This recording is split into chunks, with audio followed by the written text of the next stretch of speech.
هذه واحد كوفي عليه سؤال قراءة مين ما ديوان دونا أنا أيكون صب على بيني وهوين ديوجو الرئيسي حلبان برلمان كسومالان حلبان هاللوجو صوت دورته oo ka soo baxday gobolka Awdal ayaad sheegaysaa magaciisa bismillaah meela deena su'aalaha inaad ka jawaabto muhiimadii talaag ba ku leedahay adu guri darabo soo istaagnaa ku guuleysatay abaalmarintan waxa ka soo qaaday jaamacadda Golis magaalada Boorama bismillaahir rahmaanir rahiim Ramadaan Kariim guud ahaan daawadayaal mar kale ku soo dhawaada barnaamijkeennii su'aalaha Ramadaanta oo maantana mar kale aynu ku soo bandhigi doono bartamaha magaalada Boorama iyadoo ay nagala qayb qaadan doonaan asxaabteena kala duwan ee la xiriira dhinaca baraha bulshada gaar ahaan xagga Facebook iyo YouTube-ka barnaamijkeena maanta waxa si gaar ah u maalgelinaysa jaamacadda caalamiga ah ee Golis farceeda magaalada Boorama iyadoo ku haysa kulliyado kala duwan oo ay ka mid yihiin kulliyadaha caafimaadka oo haddii maanta aad haysato kulliyadaha caafimaadka aad u bedelan karto iyadoo oo toosa medicine-ta tooska ee dhakhtarnimada lagu takhasusayo waxaan idin soo bandhigi doonaa kulliyado kale oo muhiim ah oo maanta jaamacaddaasi aad ka heli karto balse ugu horreyn intaynaan u gudagelin su'aalaha barnaamijkani waxaynu ku hormaraynaa jawaabta su'aashii hore oo ahayd waxaad sheegtaa magaalada lagu dilay madaxweyne Soomaaliyeed waxay ahayd magaalada Laascaanood madaxweynuhuna wuxuu ahaa Cabdirashiid Cali Sharmaake sanadkuna wuxuu ahaa 96 waxaana ku guuleystay Cabdisalaam Saaha oo abaalmarintaasi helay markana waxaynu u gudagalaynaa barnaamijkeena maanta iyo jaamacadda Golis su'aasha ugu horeysa waxa jecelahay inaan soo dhaweeyo daawadaha ugu horeeya ka qayb qaadan doona soo dhawow hal waa gabadh marka ugu horeysa magaca deeqa magacaagu saddexan deeqa xasan cabdi deeqa xasan cabdi ardayd ba taafilaya ha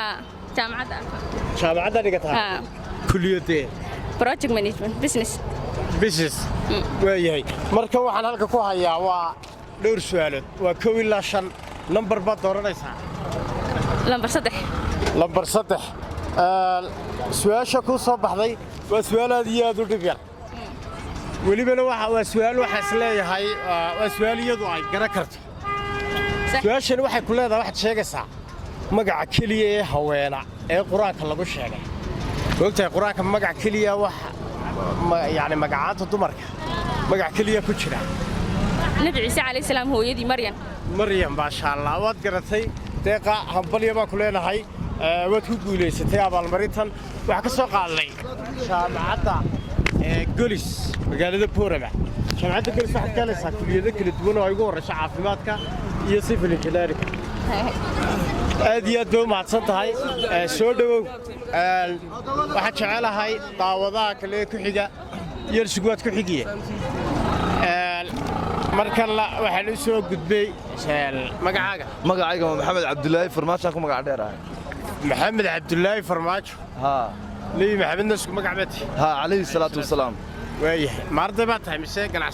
ganacsadaan ahay aad ka shaqeysaa waxaan ka shaqeystaa waxaan haystaa meherad baan haystaa qurba joog baan jiray gobolka Awdal wadakee ka timi waxaan ka yimid France baan ka yimid magaaladee waxaan ka yimid Paris ka waran mise sanabi ka joogtaa halkan imika wallahi in badan muddo 15 sano dhimo waan joogaa wallahi Boorama 15 sano joogtaa halkan ha marka ma 15 sano ka hor baa ka timid ka yimid aanoo yar halkaas baan ku dhashay صاحب marka waad ku yar garaadaysatay waan ku garaadaysto kolka halka ganacsi noocyada buurta kolka ganacsi waxaan haystaa wallahi caruurin baan ku haystaa suuqa dhexdeeda carwada dharka iyo sax waayahay markan waxaad nagala qayb qaadanaysaa barnaamij su'aalo ah oo aan ugu talagalnay Ramadaanta in lagu afuriyo asxaabta barnaamij su'aal number baad dooranaysaa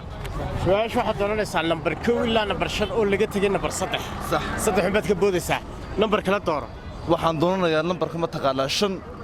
number 5 waa numberka ugu dambeeya waa number aad u fiican waxa ku soo baxay su'aal aad iyo aad u fudud ayaa ku soo baxday su'aasha number 5 waa su'aash aan isleeyahay hadda isagu ma garan waayi karo waxaad ka timid Yurub Soomaa aad iyo aad taariikhda Yurub kullee wuxuu baad ka ogtahay aad iyo aad su'aashan waxa ku leedahay waxaad sheegaysaa imise sano ayuu socday dagaalkii koobaad ee adduunka imise sano ayuu socday dagaalkii koobaad mise kii labaad dagaalkii koobaad ee adduunka wuxuu socday allahumma salli ala maxamed 2 sano socday ama 3 sano 2 sano ama 3 sano mid ahaan baad sheeganaysaa idinka su'aashu inooma taalla inaga qofkan u baan dagaalkii labaad ee adduunka wuxuu socday dagaalkii labaad maaha dagaalkii koobaad ee adduunka horta yar joogso siirad deji siiro fiican maskaxda uga yara fikir dagaalkii koobaad ee adduunku imisa sano socday 4 sano socday naadeer 4 sano ha markii dhaweyd labaa tidhi mar saddex baa tidhi dib baan u fikray istaji baad tiri Soomaa waan istajiye happy baan qaatay 4 sano hadaba inaad garatay oo sax tahay cadee 4 sano maxaad ku cadeynaysaa ma 4 sano dagaalku socday tusaale ahaan haddii aad sheegtay sanadka uu bilaabmay iyo sanadka uu dhamaaday waxaan garan karnaa inay 4 sano ahayd waa ku garanayaa ee taariikhdaas way yar maqanta inta sano uu socday baad weydiisay waan sii dajiyay 4 sano baan gartay laakiin haddaan dib iska sii dajiyana laga yaabaa inaan yar cadeeyo waaye ma bisi cadeyn karaysid waan gartay laakiin sanadku bilaabmay hataa sheegto tusaale ahaan iminka haddii lagu dhahdo 14 kii buu bilaabmay 4 sano duu socday misadii buu dhamaanaya ma ii dhageyso su'aashaad weydiisay dagaalkii koobaad ee adduunka imisa sano socday baad weydiisay imisa sano socday ku 4 sano socday waan gartay dadkaynu uga faa'iideynayna macluumaadka kale dheeraadka laakiin haddii lagu weydiiyo 14 kii buu bilaabmay oo aad tiraahdo 4 sano socday goorma inuu dhamaaday noqonaysa meeya daba dhageyso daba taariikhdaas way maqanta imka su'aasha waan gartay abaalmarintiisii aad iyo aad baad u maadsantay horta abaalmarinta waa ku siinaya su'aashana waad ku guuleysatay iikaadi su'aashana waad ku guuleysatay laakiin dadkaynu uga faa'iideynayna maadaama aad shaki ku galay si shakigaaga lagaga saaro 4 sano u socday 4 sano haddii caddan lagu idhaahdo oo tiraahdo 12 kii buu bilaabmay kaaba soconaysa macnaha aad iyo aad marka wixii socday intii u dhaxaysay 14 ilaa 18 aad iyo aad dagaalkii koowaad macluumaad kale maxaad ka haysaa maxaa sababay mar kale kaaga jawaabi David aad iyo aad baad u mahadsantahay waa dila dhacday aad iyo aad baad u mahadsantahay aad iyo aad buu mahadsan yahay markan inankan kale kaa horreeyey baad isku dayaa inaan soo dhaweeyo la soo yaro dhawow magacaaga aniga maxamed cabdi cali maxamed oo aad barnaamijkan hore baan kuugu arkaan u malaynaya goormaad su'aalaha diinganka goormaad ka qayb gashay maalintii rabadaantii shalay maa daran ma tan imika rabadaantan ay ma ahayd markaa maxaa kugu soo celiyey su'aashii horaad garatay ma garan ma waxbaad soo dhadhamisay inaan ka faa'iidaystaan doonaya kuwan inaan ka faa'iidaysto markii hore su'aashii baad garatay markaa ma garan maad garan waayahay marka haddana mar kale calool adag baa istriimiyaa horta fursadda inta leeg lama helo oo weji garasho la'aanta yar baa kuu saamaxday qofku hadduu maalin fursadda soo heloon garanno nooguma tirsanayn maalin labaad uu ka qayb galo hase ahaatee mar haddaad aduu saa ka timiday adi waa iska ka ansixinayna markana su'aal baad dooranaysaa markii hore su'aashii waxaad tidhi maan garan maxay ahayd su'aasha markaa lagu weydiiyey abujaal magaciisa caadigi abshaal magaciisa caadigiya ma rabadaantan war intaan rabadaantan ku jirnay su'aal noocaasi kumay jirin kuwa kale xaggan yimaada miskiya rawaagtiisa way kuwa micnaha dad kale ku weydiiyey imaad sheegin aniga laakiin waxaan u maleynayay in barnaamijkan aan kugu arkay waaya markan waayahay su'aal waxa ku hayaa su'aalo bal insha Allah markan inaad ku guuleysato ayaa ku rajaynaya number 2 ilaa number 5 umba waxaad ka dhex boodaysaa 3 iyo 5 lambar 4 baan doortay waxaad dooratay lambar 4 lambar 4 waxa ku soo baxday su'aashii meeshaba ugu fududay su'aashani waxay kule iyadoo isku duuduuban su'aasha haddaad garan weydan laakiin adiga isxalaalan doona waxaad sheegaysaa dagaalkii Badar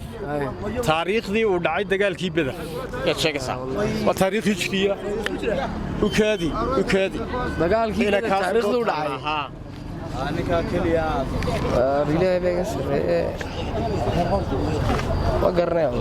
ma garanaysid insha Allah marka dambe ayaa ku rajeynaya inay kugu soo hagaagto su'aalaadiyadu fududii ilaahay dhaado xaga soo joogso waad ku xigi doontaa markana waxa iyaga jooga mid kale oo kamid ah dadweynaha ka qayb qaadanaya barnaamijka magacaaga علي بالله صح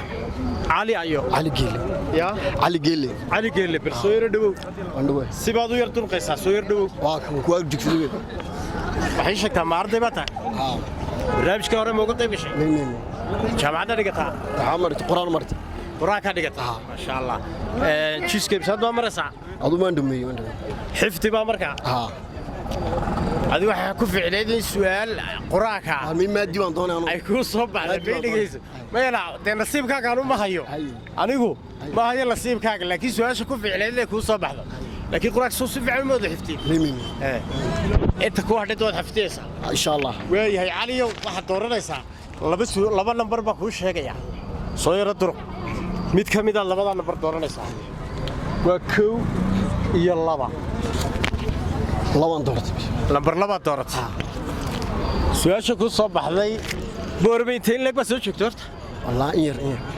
yar ba soo joogtay jaamacadda maan gelin baad ugu tireexay su'aashan hadda waxay ku leedahay si toos hada ku weydiiyo sanad waxaad sheegaysaa sanadkii la furay jaamacadda Golis golisa farciida boorba tawaasha ka dheer maana garanay saaxiib ama garanay jaamacadda magaalada ku yaal mad kala garay ma garan magaalada dhawaan baa imanay saaxiib loo bedelo la dhawaan baa imtay weeye insha Allah marka dambe waxa ku rajeynayaa inaad ku guuleysato su'aasha kuma bedeli karo sababtoo ah nasiibka ka raadidayay bas hadaba waan ku dhawaaqona daba numberka haddaad ku nasiibsato waa laga yaabaa inaad nasiibaha ku garato sidii nin halkan ka horeeyay oo dagaalkii koowaad adduunka ku nasiibiyo gartay inaad garataa adigu ka dagaal koowaad adduunka waa caalami oo la garanayaa jaamacadda Golisiya garanaya waa jaamacad caalamiya oo ku taala Soomaaliland oo dhan marka waxaad ii sheegtaa bal sanadkii la furay haddii nasiib fiican tahay dood ku guuleysan sanadkii la furay sheega labadii kun la furay la furay marka waa 23 sano jirta baa filay sooba jaamacad hay insha Allah marka dambe ayaad ku guuleysan doontaa hadii Ilaahay yiraahdo markana waxa yag jooga mid kale soo joogso marka hore magaca Cabdisalaam Maxamed Cabdisalaam Maxamed Cabdisalaam hal su'aal baa soo hadhay si fiican halka su'aal de dooro kuma oranaya baadi toos u baan adigu weydiinaya marka halka timiday inaad garato su'aalaanad hore waxba warkeeda u sii haynin rajaynta leeg ba ka qabtaa wallahi de ma qiyaasi kara laakiin waxaan isku dayaa inaan garto inaan garan labadaba waa waxaan soo istaaga meesha labadaba waa waxaan meesha soo istaaga weeye su'aasha waxa la yiraahdaa waa su'aasha number 1 su'aashani waa su'aal aad iyo aad u fudud arrimaha doorashooyinka iyo baarlamaanka xildhibaan waxa ma dhigaysataa markaan jaanisay la socotaa waa markaan jaanisay way wax sheegaysaa xildhibaanadii ugu horeysay ee loo soo doorto baarlamaanka Soomaaliland ee ka soo baxday gobolka Awdal hada waa waa haweeneydii ugu horeysay waa haweeneydii ugu horeysay ee xildhibaan baarlamaanka Soomaaliland xildhibaan hal loogu soo doorto oo ka soo baxday gobolka Awdal ayaad sheegaysaa magaciida bismillaahir rahmaanir rahiim soo shaas ku dayo waxaan u malayaa Aamin Cilmi Fariidinaas Aamin Cilmi Fariid Aamin Cilmi Fariid imika wali waa xildhibaan miya ma imika wasiir imika wasiirka maxayna aduu wasiir taanay laakiin isma si fiicno saa kugu sheegayde waa sayt way aad iyo aad baad u baadsan tahay insha Allah marka dambe insha Allah ayaad ku guuleysan doontaa su'aashaasi joog admeel dawad baa lagu arkay maalin dawad baa lagu arkay waxaan jecelahay fursad horta in laga horeeyo ka faa'iideyso si dalac soo dhawaadaan halkana soo joogsadaan marka waxay ag jooga set magacaaga saddexaad dadka u sheeg سيد waa macallin dhinaca ciyaaraha iyo isboortiga ayuu waliba aad iyo aad macallin ugu yahay ilaa aniga wuxuu ka mid ahaa macallimiintayda markan de su'aal waxa ku soo baxday ka faa'iideysiga okay su'aasha ka faa'iideysiga okay wadhow su'aalo mid u baa lagu weydiinayaa okay marka haddii aad garato waxa ku sii doonaa abaalmarin bixinaysa jaamacadda Golis su'aashani waxay ku leedahay waxaad sheegaysaa u yara balle wala khayra balle sanadkii uu dhacay taariikhda sheegaysaa markii uu dhacay dagaalkii Bedel wuxuu dhacay sanadii labaad sanadii labaad hijrada 17 Ramadaan ma sha Allah 17 Ramadaan ee sanadii labaad ee hijrada ayuu dhacay aad iyo aad baad u mahadsan tahay ku guulaystay markan su'aashaasi aad iyo aad baa mahadsan raalli ahaada xagga soo jeestada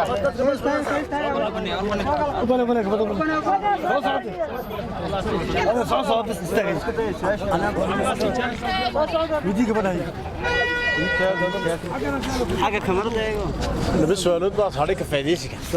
waayahay markanna waxaa jooga hablo waa arday baan u malaynayaa magaca raaqiyo farax cali raaqiyo iskuulka dhigataa aadan saaq form 4 baa taamiya form 3 su'aalahan inaad ka jawaabto muhiimadii talaag baa ku leedahay adigu guriga guuldarraba una soo istaagay meesha waxa laga yaabaa inay ku soo baxday su'aal maadiye inaad islahay marka waa su'aalo ka faa'iideysiya sax laba su'aalood ayaa ku dhiibayaa marka adaa dooranaya taad ka jawaabiso taad doorato ayaa jecelahay inaad ka jawaabto marka mid hore waxay ku leedahay waxaad sheegaysaa haweeneydii ugu horreysay xildhibaana ee baarlamaanka Soomaaliland loo soo doorto ee ka soo baxday gobolka Awdal laguma sheegayo waa in dib kaaga baxaan hablaha asxaabtaada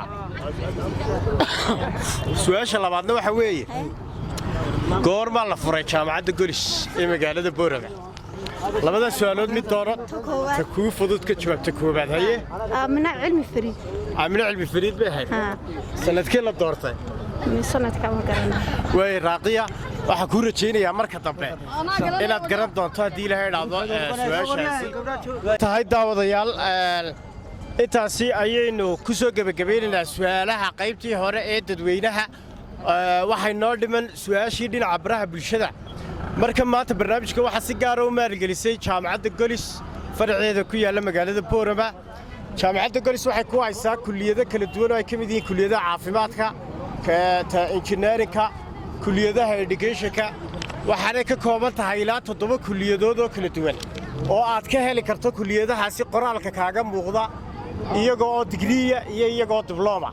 waxa kale oo fursad dheeraad ah ay ku haysaa tusaale ahaan haddii aad jaamacadda ahayd digrii kulliyadaha caafimaadka ka mid ah ama egasray ama ahaw